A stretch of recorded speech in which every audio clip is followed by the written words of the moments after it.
warahmatullahi wabarakatuh. Alhamdulillah wa syukurillah kita masih diberi kesehatan Waalaikumsalam. kesempatan oleh Allah Subhanahu wa taala yang mana pada sore Jumat ini kita mengikuti perkuliahan peradilan tata usaha negara ya di 4B ya, 4B siasat syariah. Mungkin di sini pertemuan kita mengulang ke pertemuan 12 kemarin kan upaya hukum ya kalau tidak salah pertemuan ke-13 ya. Ada banding, ada pada perlawanan, ada banding, ada kasazi, ada peninjauan kembali PK itu ya. Nah, jadi kita ke sebelum upaya itu ada namanya apa putusan ya. Jadi kita membahas di slide ini tentang pertemuan ke-12 kalau tak salah. Nah, ya, pertemuan 12 kita ngulang itu putusan dan penetapan ya.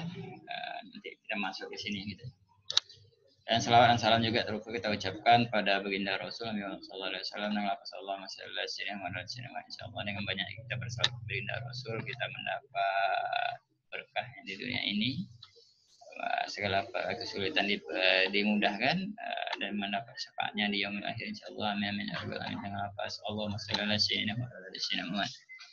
Baiklah, yang di sini yang hadir kita waktu kita terbatas seperti biasa. Nanti jaringan lagi tak bersahabat ya, kita gas saja. Bagi yang apa nanti silakan dilihat, bagi yang belum join silakan join. Nanti beritahu kepada teman-temannya. Jadi pertemuan 12 ini putusan dan penetapan dalam artian macam-macam putusan tuh ada dan penetapan. Dikatakan putusan itu adalah keputusan pengadilan atas perkara gugatan berdasarkan adanya suatu sengketa atau perselisihan. Yang di sini sengketa perselisihan ini objek sengketa itu adalah keputusan tata usaha negara itu gitu. Umpamanya ya Wahyu memecat gubernur Bupati Bengkalis Wahyu sekarang. Jadi memecat si Yopan SN antara keterlibatan partai politik atau kampanye partai politik. Jadi Yopan tidak terima. Jadi itu diajukanlah gugatan perlawanan hukumnya ke pengadilan tata usaha negara. Jadi ini melibat kepegawaian ya.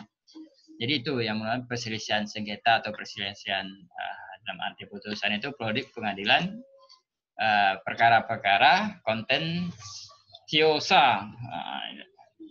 yaitu produk pengadilan yang sesungguhnya disebut dengan jurisdiction contentiosa karena adanya dua pihak yang berlawanan dalam perkara penggugat dan tergugat seperti itu.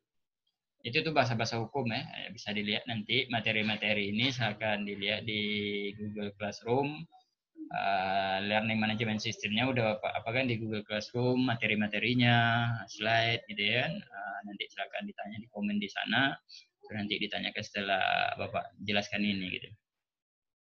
Itu merupakan suatu putusan ya. Jadi macam-macam putusan itu ada kalau dilihat dari fungsinya itu ada putusan akhir, ada putusan sela ya. Putusan di mana putusan akhir itu putusan yang mengakhiri di persidangan.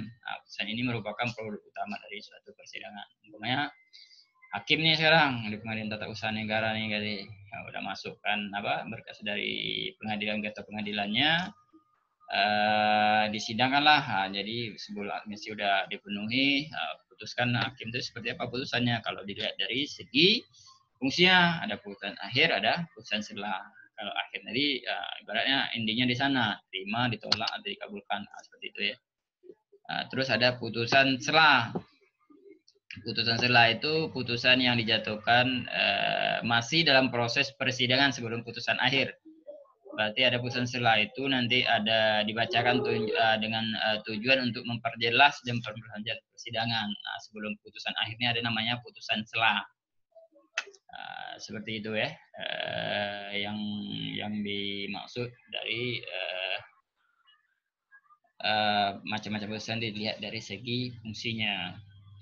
Terus kalau putusan sela itu dapat dibedakan lagi beberapa macam, yaitu putusan vonis atau putusan privatoir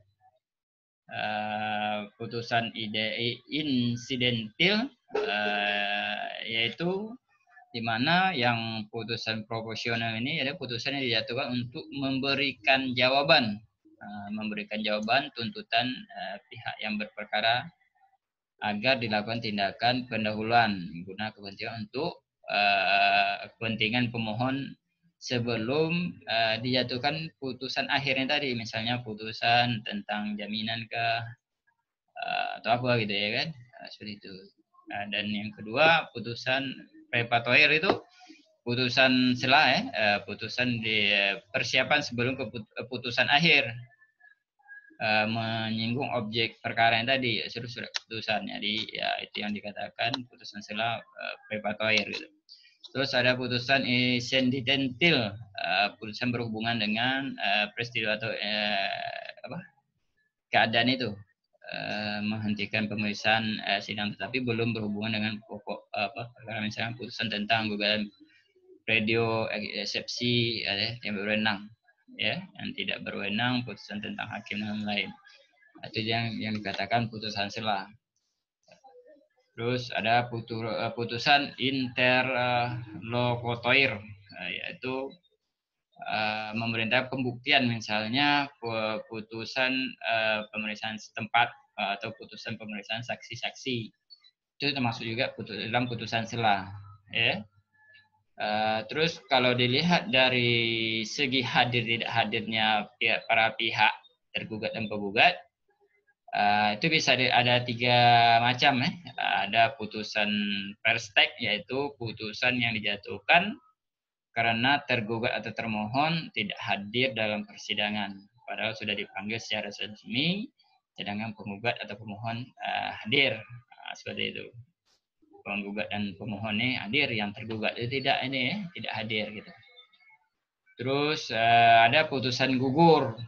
Kalau saya ada putusan gugur, putusan dinyatakan gugur apabila gugatan atau pemohon gugur karena penggugat atau pemohon tidak pernah hadir meskipun sudah dipanggil secara resmi dan tergugat atau termohon hadir dalam sidang mohon putusan itu. Terus ada yang ketiganya, putusan kontradiktor, putusan akhir, putusan akhir yang pada saat dijatuhkan itu atau diucapkan dalam sidang tidak dihadiri salah satu pihak atau para pihak gitu. Jadi itu putusan akhirnya. Itu kalau dilihat dari segi putusannya itu dari segi hadir tidaknya para pihak dalam putusan. Terus kalau dilihat dari segi gugatan perkara, itu ada 4, ya. Putusan itu putusan tidak menerima penggugat, putusan menolak gugatan penggugat, putusan mengabulkan gugatan penggugat, ya, sebagian, dan ada menolak atau menerima selebihnya. Terus ada putusan mengabulkan gugatan penggugat seluruhnya. Itu putusannya. Jadi itu yang dikatakan dalam artian putusan, putusan dan ini penetapannya itu gitu ya. Terus kalau yang pengertian upaya hukum, ini yang masuk yang kemarin ya, yang pertemuannya sebelum 12 ini kan ke-13 kita bahas ya. Upaya hukum, yang dimaksud upaya hukum ini yang tergugat tadi atau penuntut umum tadi tidak menerima putusan pengadilan apabila maksud dari upaya hukum sendiri pada pokoknya, ya. Jadi itu upaya hukum.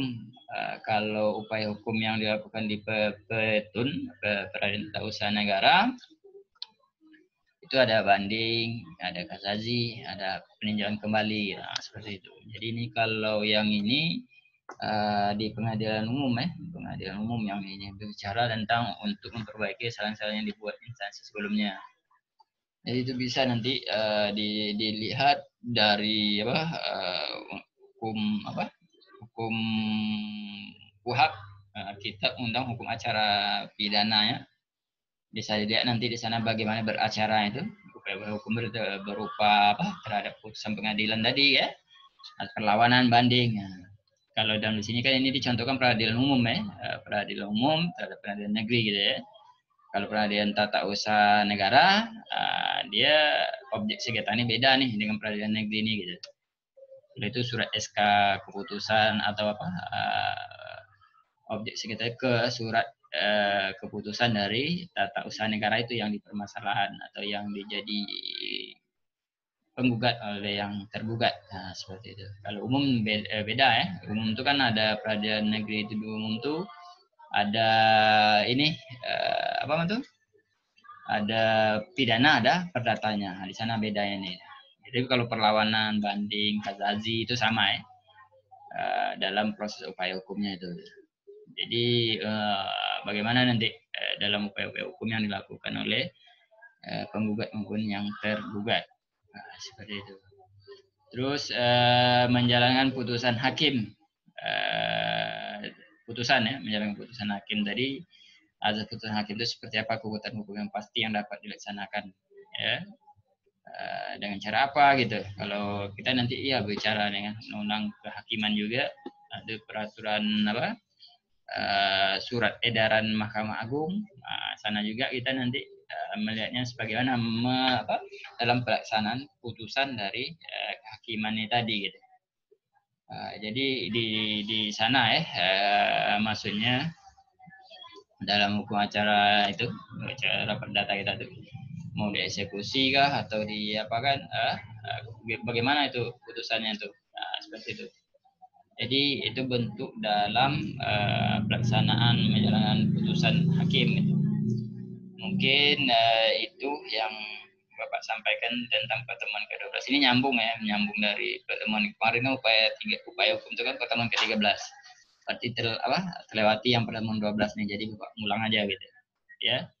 Mungkin itu kira-kira ada yang ingin ditanyakan, silakan Bapak buka session pertanyaan.